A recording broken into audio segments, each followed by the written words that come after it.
అందరికీ నమస్కారం. ఈరోజు కథ హిట్లర్ ఎపిసోడ్ 261 దాస్ చేతుల్లో ప్రూఫ్స్.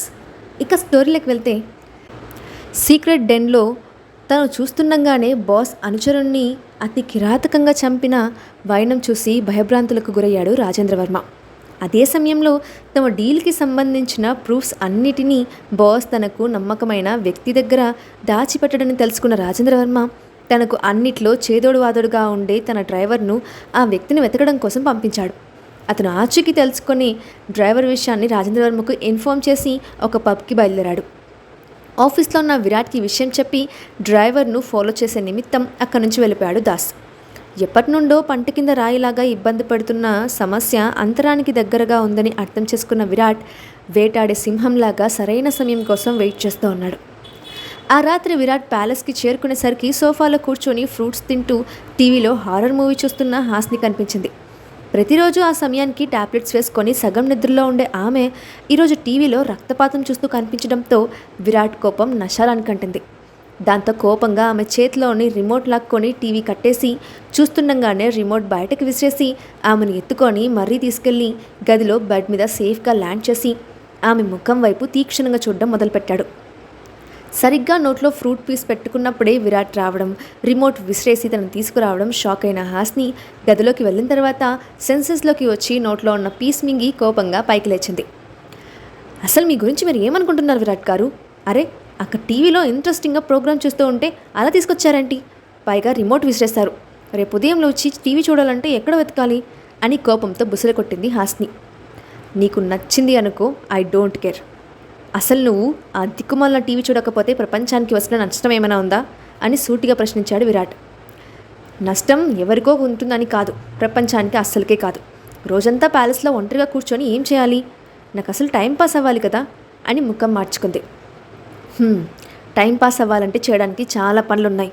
ఏవైనా యాక్టివిటీస్ నేర్చుకో, మంచి బుక్స్ చదువు, మంచి మ్యూజిక్ విను, ఈవినింగ్ టైం గార్డెన్లో వాకింగ్ చేయి, ఎర్లీ మార్నింగ్ ఎండలో కాసేపు కూర్చుంటే విటమిన్ డి వస్తుంది, చిన్న చిన్న ఎక్సర్సైజ్ చేస్తే ఫ్రీ డెలివరీ అవుతుంది, టైం టు టైం ఫుడ్ తింటూ మంచిగా రెస్ట్ తీసుకో, ఇంకా బోర్ కొడితే నీ ఫ్రెండ్ ఉంది కదా తనతో మాట్లాడు, అంతేగాని పగలు రాత్రి పనికి మాలిన హారర్ మూవీస్ చూసి కడుపులో ఉన్న నా పిల్లలను స్పాయిల్ చేస్తే అస్సలు ఊరుకోను అని వార్నింగ్ టోన్లో చెప్పాడు విరాట్.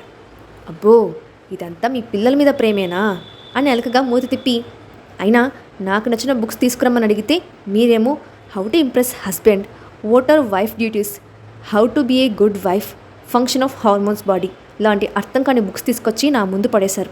వాటిని నేనేం చేసుకోవాలి చెప్పండి? ఆ ప్రెగ్నెంట్ వైఫ్ నుంచి విషయాలు నేర్చుకోవాలి.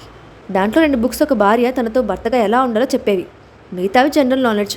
నువ్వు చదవడం ద్వారా కడుపులో ఉన్న నా పిల్లలు నేర్చుకుంటారని, నీలాగా మడ్ బ్రెయిన్తో ఉండరని తీసుకొచ్చాను. చదివితే నీకు వచ్చే నష్టం ఏంటి? అంటే నాకు బుర్ర లేదనే మీ ఉద్దేశం? నన్ను అనవసరంగా ఇన్సల్ట్ చేస్తున్నారు విరాట్ గారు. మాటి మాటికి నన్ను హేళన చేస్తే అస్సలు ఊరుకోను. ఊరుకోకపోతే ఏం చేస్తావు? నాకు ఎదురు చెప్పగలవా? చెప్పి బ్రతకగలవా అని అడుగుతూ మీదికి వస్తున్న విరాట్ని చూసి కంగారుగా అడుగులు వెనక్కి వేసి, నాకంత గుండె ధైర్యం ఉంటే ఇలా ఎందుకు ఏడుస్తాను కానీ నా దగ్గరికి రాకండి, మీకు నమస్కారం అని చెప్తూ బెడ్ ఎక్కి ముసుగు తన్ని మరీ పడుకుంది హాస్ని. ఆమె బిహేవియర్కి ముసిముసిగా నవ్వుకుంటూ ఫ్రెష్ అప్ అయి వచ్చి లైట్గా డిన్నర్ చేసి హాస్నిని గుండెల మీద పడుకోబెట్టుకొని నిద్రలోకి జారుకున్నాడు విరాట్. రాజేంద్రవర్మతో మాట్లాడిన తర్వాత సిటీలోని ఒక ఫేమస్ పబ్కి చేరుకున్న డ్రైవర్ బాస్ కజిన్ కోసం లోపలికి ఎంటర్ అయ్యాడు. అక్కడంతా చాలామంది బాయ్స్ అండ్ గర్ల్స్తో కోలాహలంగా ఉంది. ఆ డిమ్ లైట్స్లో, డీజే హోరులో, మత్తులో మునిగి తేలుతున్న వ్యక్తులతో తనకు కావాల్సిన వాటిని పట్టుకోవడం ఆ డ్రైవర్కి కాస్త కష్టమైంది. కాసేపటికి వెతుకులాట తర్వాత ఒక కార్నర్ టేబుల్లో కూర్చొని మందు తాకుతూ ఒక అమ్మాయితో సరసాలాడుతూ కనిపించాడు బాస్ కజిన్. అతని చూడటంతోనే అటుగా కదిలిన డ్రైవర్ డీప్ లిప్ లాక్లో బిజీగా ఉన్న వాడి మెడ మీద గట్టిగా ఒక్కటి వేశాడు. దాంతో ముద్దు మైకంలో మునిగి తేలుతున్న ఆ వ్యక్తి ఒక్కసారిగా కింద పడి మెడ మీద నొప్పికి ఆర్తనాదం చేశాడు. రేయ్, ఎవర్రా నువ్వు? నన్ను కొట్టేంత ధైర్యం నీకెక్కడి నుంచి వచ్చింది? ఇప్పుడే నీ అంతు చూస్తాను అని ఆవేశంగా అరుస్తూ పైకి లేచాడు బాస్ కజిన్. అతని బెదిరింపులకు ఏమాత్రం పట్టించుకోకుండా మొబైల్లో బాస్ ఫోటో చూపించి, వీడికి తెలుసా అని సూటిగా ప్రశ్నించాడు డ్రైవర్. నాకెందుకు తెలియదు, నా కజిన్ బ్రదర్. తనతో నీకేం పని? అయినా ఆ విషయం డైరెక్ట్గా అడిగితే చెప్తాను కదా, అందుకోసం నన్ను కొట్టాలా అని ఆ మాటకి వాడు కోపం మీద ఇంకొకటి పీకి, పిచ్చివాగుడు వాగకుండా నేను అడిగిన దానికి సమాధానం చెప్పు. ఆ బోస్ నీకు ప్రూఫ్స్ ఏమైనా దాయమని చెప్పాడా అని ప్రశ్నించాడు డ్రైవర్.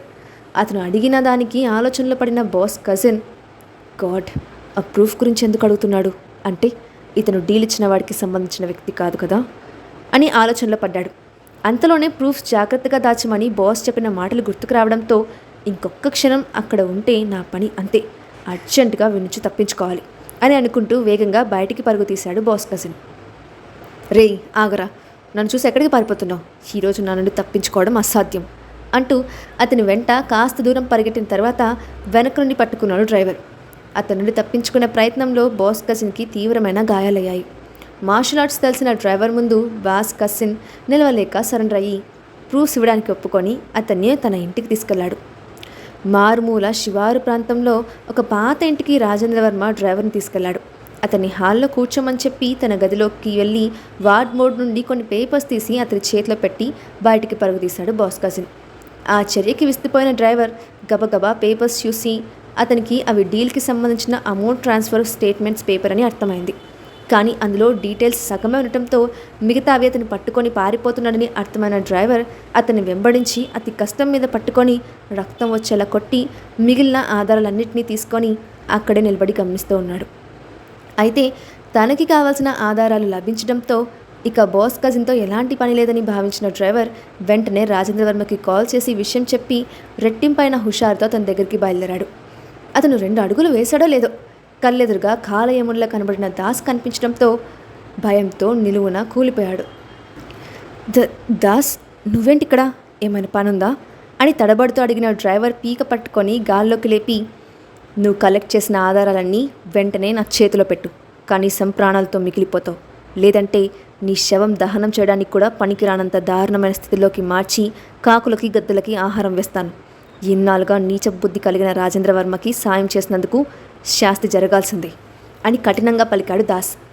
గొంతు చుట్టూ బిగుసుకుపోతున్న అతని పట్టికి ఊపిరాడక విడిపించుకోవడానికి ప్రయత్నిస్తూ, ప్లీజ్ దాస్, నీకేం కావాలన్నా ఇచ్చేస్తాను, దయచేసి నన్ను వదిలే. సరే, వదిలిన తర్వాత తోక జాడించాలని ప్రయత్నిస్తే మాత్రం మర్యాదగా ఉండదు అని వార్నింగ్ ఇచ్చి విడిచిపెట్టాడు దాస్. దాంతో ఒక్కసారిగా నేల మీద పడిన డ్రైవర్ ఉక్కిరిబిక్కిరయ్యాడు. కాసేపటికి తేరుకున్న డ్రైవర్, ఆధారాలను ఇచ్చినా చంపుతారు, ఇవ్వకపోయినా చంపుతారు, ఇదేదో మా సార్కిస్తే కనీసం మా ఫ్యామిలీకి జీవితాంతం బ్రతకడానికి సరిపడేంత డబ్బు దొరుకుతుంది అని భావించి దాస్ కలలో ఇసుక కొట్టి తప్పించుకోవడానికి ప్రయత్నించాడు. కానీ అతన్ని గమనించిన దాస్ ఆ ప్రయత్నం తిప్పికొట్టి తన స్టైల్లో ఉతికారేసి తన దగ్గర ఉన్న ప్రూఫ్స్ అన్నిటినీ హ్యాండ్ ఓవర్ చేసుకొని తనని బంధించమని బాడీగార్డ్స్ను ఆదేశించాడు. విల్లాలో ఉన్న రాజేంద్రవర్మ తన డ్రైవర్ తీసుకొచ్చే ఆధారాల కోసం ఎదురుచూస్తూ అసహనంగా స్టడీ రూమ్లో తిరుగుతూ ఉన్నాడు. కానీ ఎంతసేపటికి అతను రాకపోవడంతో ఆగ్రహంకి చెందిన అతనికి కాల్ చేశాడు. అయితే దాస్కి ఆ డ్రైవర్కి మధ్య జరిగిన గొడవలో మొబైల్ అక్కడ పడిపోవడంతో రాజేంద్రవర్మ కాల్ చేసిన సమయంలో ఆ మొబైల్ దాస్ కంటపడింది. కాలర్ ఐడీలో డిస్ప్లే అవుతున్న రాజేంద్రవర్మ పేరు చూసి కన్నింగా నవ్వుతూ, ఏంటి సార్, ఇంత రాత్రిపూట నిద్రపోకుండా పడిగాపులు కాస్తున్నారు, మీకు బాగా కావలసిన వ్యక్తి ఆధారాలు తీసుకొని ఇంకా రాలేదా అని వెటకారంగా అడిగాడు దాస్. అర్ధరాత్రి పూట మొబైల్లో దాస్ గొంతు క్రూరంగా వినిపిస్తూ ఉంటే రాజేంద్రవర్మ శరీరం భయంతో జలధరించింది. కానీ అతను ఎమోషన్స్ని కంట్రోల్ చేసుకొని, ఇది నా డ్రైవర్ ఫోన్, ఈ సమయంలో నువ్వెందుకు లిఫ్ట్ చేసావు, మీరిద్దరు ఎక్కడైనా కలిసారా, సరే అతనితో మాట్లాడే పని ఉంది, నీ పక్కన ఉంటే ఒకసారి ఇవ్వు. ఒకేసారి ఇన్ని ప్రశ్నలా, కాస్త ఆగండి సార్, మీ డ్రైవర్ ఇప్పుడు మాట్లాడే పరిస్థితుల్లో లేడు, మా దగ్గర సురక్షితంగా ఉన్నాడు, మా సార్ అతనితో మాట్లాడి ఏం చేయాలో డిసైడ్ చేస్తారు, కాబట్టి మీరేం కంగారు పడకండి, లెక్కలన్నీ తేలే వరకు వాడిని ప్రాణాలతోనే ఉంచుతాము అని సమాధానం చెప్పాడు దాస్. అతని మాటల్లో అంతర్లీనం దాగి ఉన్న వార్నింగ్ స్పష్టంగా తెలుస్తూ ఉంటే టెన్షన్కి చెమటలతో తడిసి ముద్దైన రాజేంద్రవర్మ మేకపోతు గాంభీర్యం ప్రదర్శిస్తూ, నేను ఒకసారి విరాట్తో మాట్లాడాలి, వెంటనే ఏర్పాటు చేయి. మీరు వేసిన ఆర్డర్ పాటించడానికి నేనేమైనా మీ కింద పనిచేసే ఎంప్లాయ్ అనుకున్నారా, నేను విరాట్ సార్ ముందు తప్ప మరెవరి ముందు తల వంచను. ఇక ఈ సమయంలో మా సార్ నిద్రపోతూ ఉంటారు, కాబట్టి అతనితో మీటింగ్ కుదరదు, మీరు పనిగట్టుకొని డిస్టర్బ్ చేస్తున్నా నేను ఒప్పుకోను, రేపటి వరకు ఆగితే మీకే మంచిది, పోనీ కష్టాలను ఇన్వర్ట్ చేస్తానంటే నేనేం చేయలేను అని రెక్లెస్ వాయిస్తో చెప్పాడు దాస్. ఇక రేపటి వరకు ఎదురు చూడడం తప్ప తనతో మాట్లాడడం వలన ఎలాంటి ఉపయోగం లేదని అర్థం చేసుకున్న రాజేంద్రవర్మ కోపంతో పళ్ళు నూరుకుంటూ కాల్ కట్ చేశాడు. మరుసటి రోజు ఎదురయ్యబోయే సంఘటనల గురించి ఎలాంటి ఆలోచన లేని విరాట్ ఆ సమయంలో నిజంగానే హాస్నిని గాఢంగా హత్తుకొని ప్రశాంతంగా నిద్రలో ఉన్నాడు. ఉదయం బ్రేక్ఫాస్ట్ ముగించుకొని బయటకు బయలుదేరిన విరాట్ నేరుగా రాజేంద్రవర్మ డ్రైవర్ను బంధించిన ప్రదేశానికి వెళ్ళాడు. అప్పటికే ఒంటి నిండా గాయాలతో నీరసించిపోయిన డ్రైవర్ను చూసి ఏమాత్రం జాలి పడకుండా మరింత టార్చర్ చేశారు విరాట్. ఆ బాధ తట్టుకోలేక డ్రైవర్ వెంటనే విరాట్ కాళ్ళ మీద పడి, ఇప్పటికైనా ఆపమని చెప్పండి సార్, ఇంకా కొడితే చచ్చిపోతాను. దయచేసి నాకు ఒకే ఒక అవకాశం ఇవ్వండి, మీకు కావాల్సిన సమాచారం అంతా చెప్తాను. వీడిని చీరలో కట్టేసి కాస్త తిండి పెట్టి కావాల్సినంత ఇన్ఫర్మేషన్ అంతా రాబట్టండి. ఏ ఒక్కదానికి సమాధానం చెప్పకపోయినా అక్కడికక్కడే ప్రాణాలు తీసేయండి అని నిర్మోహమాటంగా చెప్పి ఆఫీస్కి బయలుదేరాడు విరాట్. ఆఫీస్లో తన క్యాబిన్లో సీరియస్గా వర్క్ చేస్తున్న విరాట్ దగ్గరికి డోర్ నాక్ చేసి పర్మిషన్ తీసుకొని మరీ లోపలికి వచ్చాడు రాజేంద్రవర్మ. అతన్ని చూసి కూడా పట్టనట్లు ల్యాప్టాప్లో తలదూర్చిన విరాట్ పద్ధతికి ఒళ్ళు మండిపోతున్నప్పటికీ రాజేంద్రవర్మ కంట్రోల్ చేసుకొని, నువ్వు నా పర్సనల్ డ్రైవర్ని బంధించావా విరాట్? ఆ మాటకి అతని వైపు సూటిగా చూసి, కాల్ మీ సార్, ఇది రుద్రమణిని ఎంపైర్, అంటే నా సామ్రాజ్యం. ఇక్కడ నేను మీ బాస్, మర్యాద తగ్గితే ఊరుకోను. అతని వార్నింగ్కి గుండెల్లో లావాలంగా పొంగుతున్న అతని ఆవేశాన్ని అణుచుకుంటూ, విరాట్ సార్, నా పర్సనల్ డ్రైవర్ను మీరు బంధించారా అని మళ్ళీ అడిగాడు. యా, నేను కొన్ని ముఖ్యమైన విషయాలు తెలుసుకోవాల్సిన అవసరం ఉంది. అవన్నీ తెలిసే వరకు అతను నా అండర్లోనే ఉంటాడు. ఒకవేళ అతను చెప్పినవన్నీ నిజాలని తెలిగితే క్షేమంగా ప్రాణాలతో బయటకు వెళ్తారు. అప్పటి వరకు ఎవరు ఎన్ని ప్రయత్నాలు వేసినా అతని ఆచూకీ దొరకదు. మీరు కూడా టెన్షన్ పడద్దు అని ఇండైరెక్ట్గా హెచ్చరించాడు విరాట్. నీకేమైనా అర్థం కాకపోతే నన్ను తప్పకుండా అడుగు, ఎందుకంటే అతను కొన్ని సంవత్సరాలుగా నా దగ్గరే పనిచేస్తున్నాడు. నా వర్కర్ తప్పు చేస్తే ఆ రెస్పాన్సిబిలిటీ కేవలం నాదే. నీకు నిరంతరాయంగా నా సపోర్ట్ అందిస్తాను అని మొత్తం తన డ్రైవర్ మీద నెట్టే విధంగా మాట్లాడి బయటకు వచ్చిన రాజేంద్రవర్మ కళ్ళల్లో రాక్షసానందం తొంగి చూసింది. ఇంతకీ ఆ వచ్చిన వ్యక్తి ఇచ్చిన సలహా ఏంటి? విరాట్ ఈ సమస్యను ఎలా పరిష్కరించబోతున్నాడు? రాజేంద్రవర్మ ఎలాంటి ఎత్తులు వేయబోతున్నాడు?